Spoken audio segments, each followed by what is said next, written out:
Welcome to today's webinar. The topic today is determining wind loads on small buildings. My name is Andreas Hörold. I'm responsible for marketing and public relations in the company Dlubal Software. For instance, the German and English webinars, technical content of the website, customer projects, and so on. I will be the moderator today and I will answer your questions during the webinar. My colleague Clemens Gutmann will be the presenter today. He is the deputy head of product engineering in our company. And he's the main responsible person for the development of the program R-Wind. You can ask questions when you click at the button with the question mark, then enter your question in that field, press send, and I will receive your question. The other way is to watch the entire webinar and then email your questions to info@dlubal.com. Okay, that's for the moment all from my side. I hand over to Clemens. Clemens, it's your turn. Thank you, Andreas, for the introductory words. I also want to welcome you to today's webinar. You might have wondered about the title, Determining Wind Loads on Small Buildings. Why small buildings? So that has to do with the task that we are going to look at today. Today we are going to look at the procedure of validating results in R-Wind. And for that I picked a resource that is specifically dealing with small buildings. So first we're going to look at this reference and the general task. Then we're going through the procedure, and finally we're going to evaluate the results. So for this I want to start on our website. So on our website you find lots of information, and alongside also our often used online manuals, and of course there's also an online manual for wind simulation for R-Wind 3. And you might not know, but there's also a specific online manual about CFD analysis application. So this deals especially with all the things that come along when doing CFD. It's quite a complex topic, and we made a separate manual for that. And inside that manual, we're mainly talking about things from a certain guideline from the German Society, Wind Technology Society, and they have a guideline number M3. And in this guideline, there are lots of useful information about how CFD can be done. And part of this guideline are also several examples. And some of the examples, or one of the examples we are going to look at. And this is where the name comes from, small buildings. So the Tokyo Polytechnic University did a couple of years ago some wind tunnel tests and published these testing data freely available on the internet. And we're going to take some of this data and try to recalculate this with R-Wind 3. Here in the manual there's a link that leads specifically to the page where the data from the test that is described in this chapter of the manual has been performed. I chose a different set of data. That's why we're quickly going here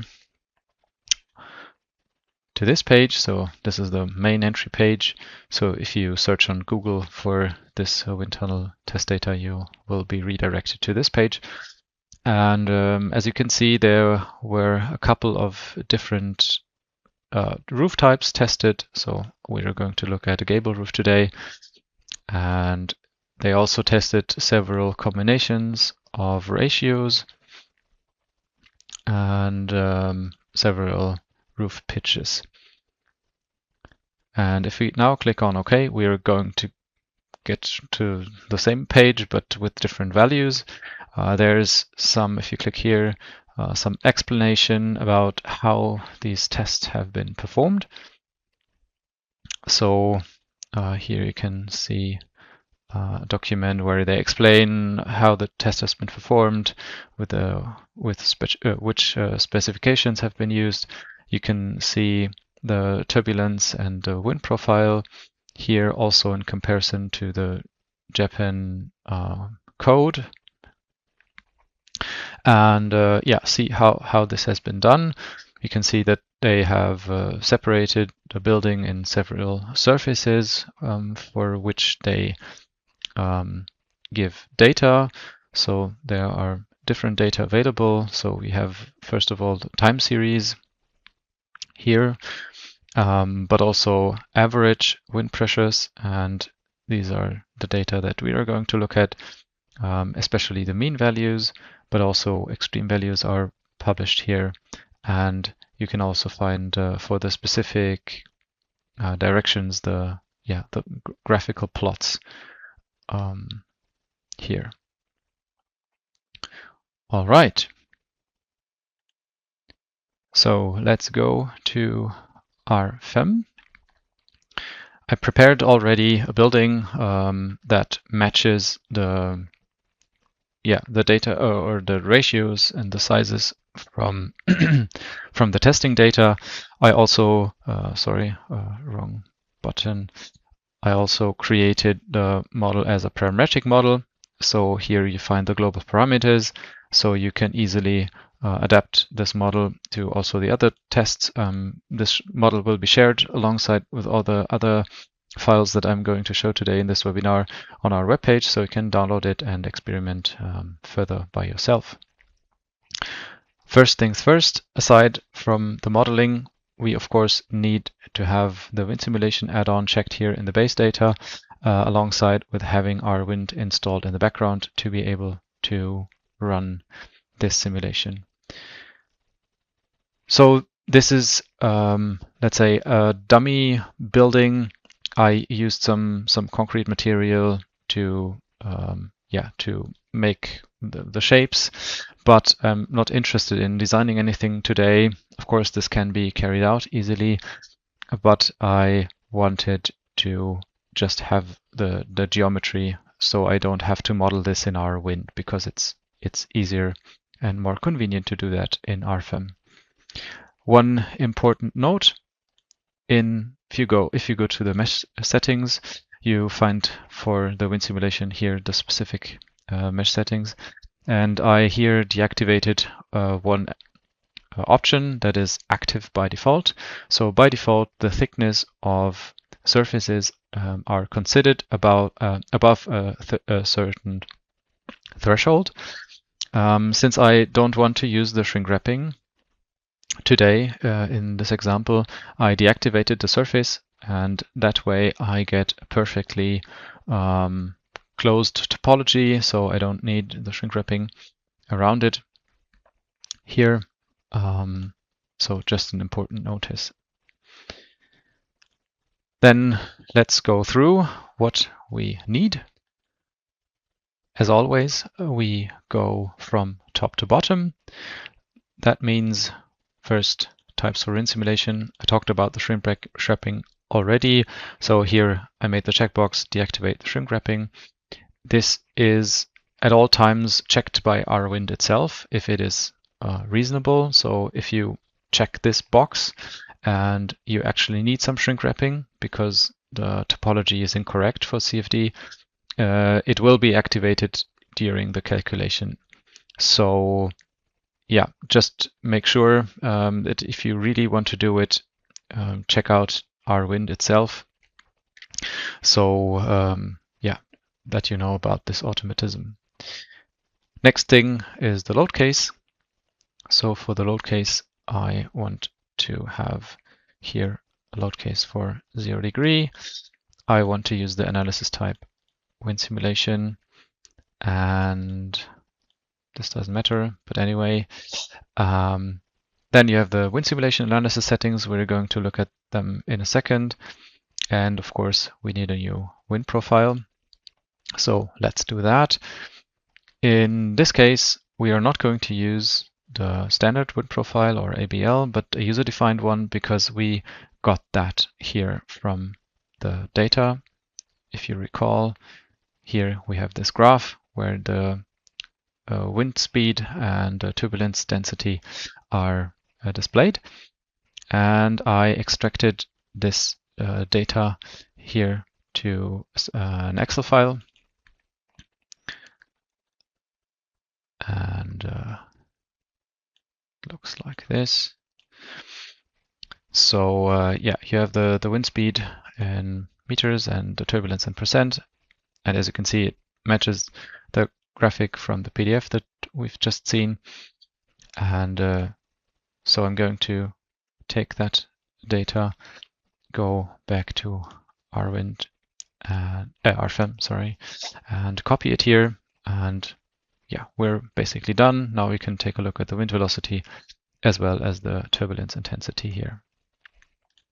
Click OK. The direction is 0 as I wanted. And let's take a look at the wind simulation analysis settings. And here we have different possibilities. So depending on what we want, we can use the steady or transient flow. I want to start with the steady flow and the default finite volume mesh density of 200%. I activated the boundary layers to improve the meshing around the building. And I also increased the number of iterations a little bit. And ultimately, I have also chosen the runs K omega SST turbulence model, which provides better accuracy around the buildings. So generally, K omega has its advantages when dealing with near building simulation of the turbulence, and runs K epsilon has its strengths when dealing with the free flow, and runs K omega SST is a combination of these two. So runs K omega is used near the building, and then there's some transition phase, and in the free flow the runs K epsilon is used. All right, the rest I keep as it is. And now we can go on with the calculation, and this is the most important part of this webinar. We have to go to calculate and open our wind. This takes a while. Now the data, the geometry, the parameters from the wind simulation analysis, the wind profile are transferred to our wind automatically. And here in our wind, I have the possibility to create zones.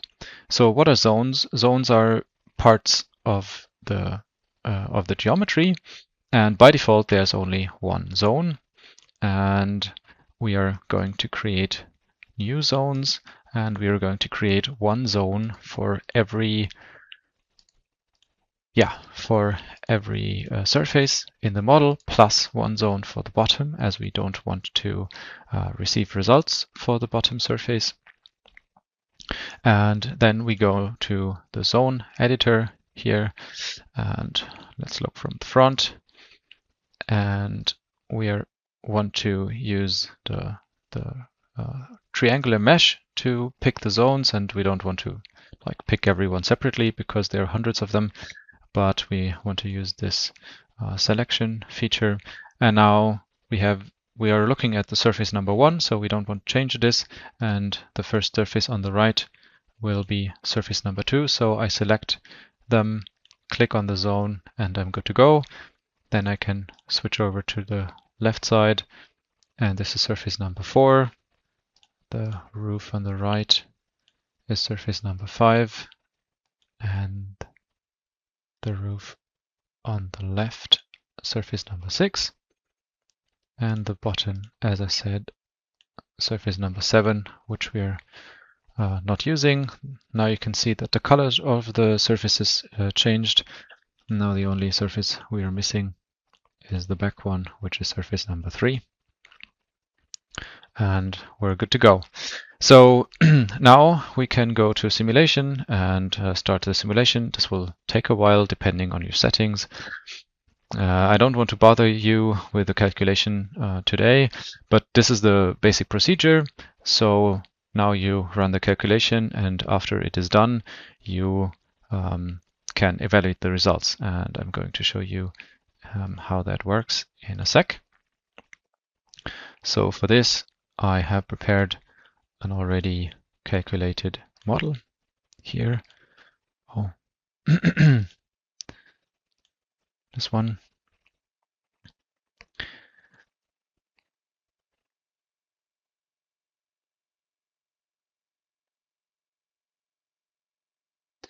And here we can go again to open our wind and look at the results.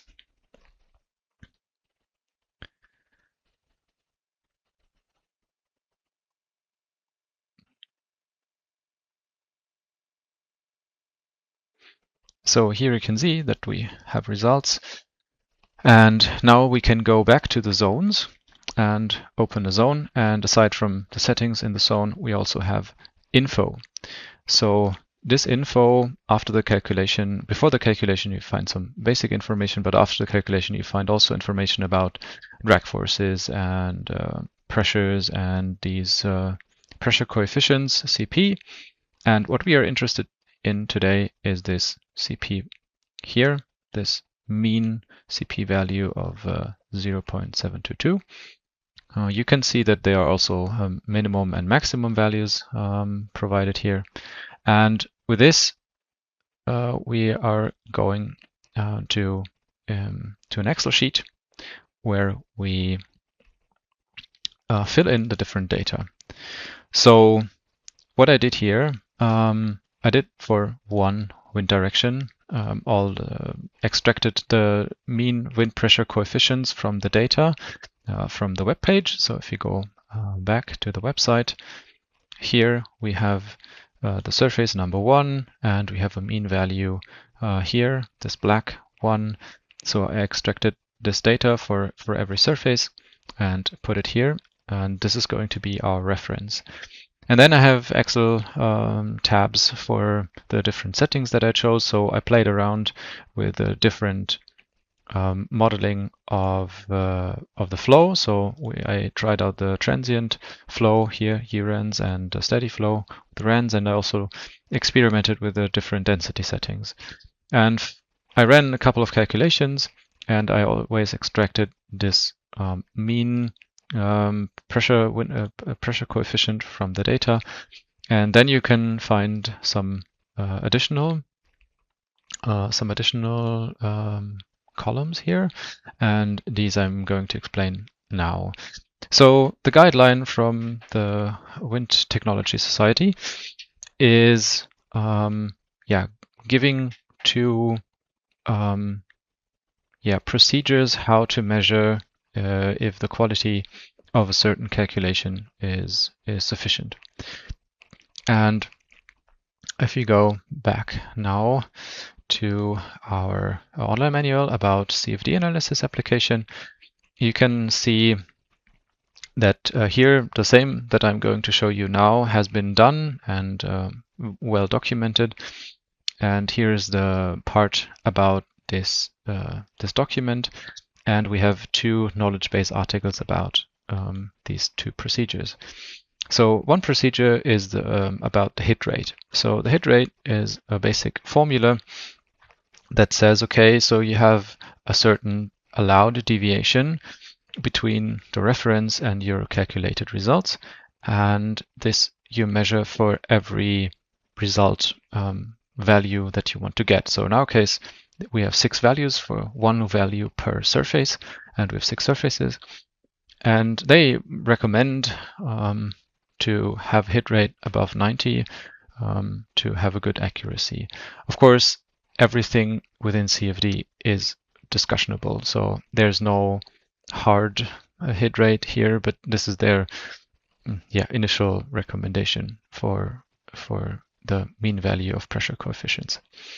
So I took this value and this formula and put it in my Excel file. So this is the one criterion that I'm calculating, and a second one is the normalized mean squared error. There's also a formula that also comes from the document, and they also give a recommendation about what target you should reach. That said, we can go back to our Excel sheet and take a look at the data. So for the first calculation, which is the default settings, I get a hit rate of 50%, which is not over 90, but nevertheless, I get good results or usable results for the back surface and for the two roof surfaces. For the front and for the sides, the accuracy is not sufficient if you take the values from the document. And this also, of course, is then part of this normalized mean squared error here. And if we now look at the different data, I'm not going to show you them in detail, but rather as an overview here, you can see that there is no linear digression of these values. They're jumping around. Some calculation settings are fitting better, some worse. And this is one of the main takeaways. Also, there's no perfect setting that fits for all projects. So it depends on a lot of parameters: your wind speed, the wind direction, the shape of your building that is blocking the wind. So for every type of analysis or for every task that you have, different settings may be required. And that said, it's important to dive into the topic, to get reference data, to experiment with the different settings. I'm going to talk about which settings are important in a second, and see and look that you can reach the targets that are recommended. So let's talk about these settings. For that, I'm going back to our firm. Where is my R firm? Here. And let's go here. So I want to go here. So the first issue that we have is that we pick a steady wind profile. And in the end, that's not true. Of course, the data says it measured the data like this wind profile in the wind tunnel, and they measured also the turbulence intensity. But in the end, if we use this, so we have a constant inlet flow, it's the first possible error. So we are reducing the accuracy of the inlet boundary condition, as the technical term, so the wind profile, the wind speed that we are letting into the wind tunnel. We're simplifying it, and that way things are already lost here. But this is nothing that we can change, because we only have the possibility to have here steady input flow. We also don't get like time resolution of the wind profile from the testing data, which also makes it hard to replicate that, or impossible in this case. So the wind profile is something that has an influence, but nothing that we can change here. If you go to the settings, of course, we have the different simulation types. We can play more around with a finite volume mesh density. This is not a linear procedure. So if you look at a mesh convergence study, like you know it maybe from finite element analysis, where you refine the mesh linearly, or you divide the mesh into smaller pieces every time and take a look, okay, at what size of the elements is my difference between two calculations small enough. This is not possible with using this algorithm. So this algorithm is an automatism that automatically applies mesh refinements to the R-Wind model, or to the finite volume mesh in R-Wind. And this is not a linear procedure, but different one. So that way you cannot expect that if you just increase the volume mesh density that the results are getting better. But depending on the model, depending on your task, you have to play around with this value and find the most optimal one. Then, of course, the number of boundary layers around the model has an influence. So this is also a parameter that you can work with. Next thing, of course, are the number of iterations combined with the residue monitoring. So right now we have the default residual target value, but this value can be set to a lower value. So right now it's 10 to the power of -3, I think, but you can set it to -5 or whatever you like, and see if you get better results. And one last setting, which is probably not very useful here in this case, because it's a very simple model, but depending if you have a more complex one, the level of detail of the shrink wrapping can have an influence, but in our case, this cannot be because we don't have any shrink wrapping. And that's all I wanted to show you today. So I want to encourage you with this webinar to take a deeper look into our CFD analysis application manual, try out these examples with these references, and create your own model. As I said, I'm going to provide the Excel and RFM files on the website, so you can download them and experiment by yourself. And yeah, as you said, there is no easy way, let's say, or a straightforward way to do it, but you have to experiment with the different things and find your procedure how to deal with the tasks that are given to you. That said, thank you for your attention, and I want to give back to Andreas. Thank you, Clemens, for your presentation. At the end of the webinar, I have additional hints for you, for example, to our online courses. There's the RFM 6 course. That's a course for beginners. The Eurocode 2 course for the reinforced concrete design with RFM 6. The Eurocode 3 course for the steel design. The Eurocode 5 course for the timber design. The Eurocode 8 course for the earthquake design. And the AI masterclass course for the use of artificial intelligence. For more information and prices, you can click at the links here and scan the QR codes. You can get a free course of RFM 6 or a Eurocode course when you submit your customer project, and when we publish it, just scan the QR code or click at the link here.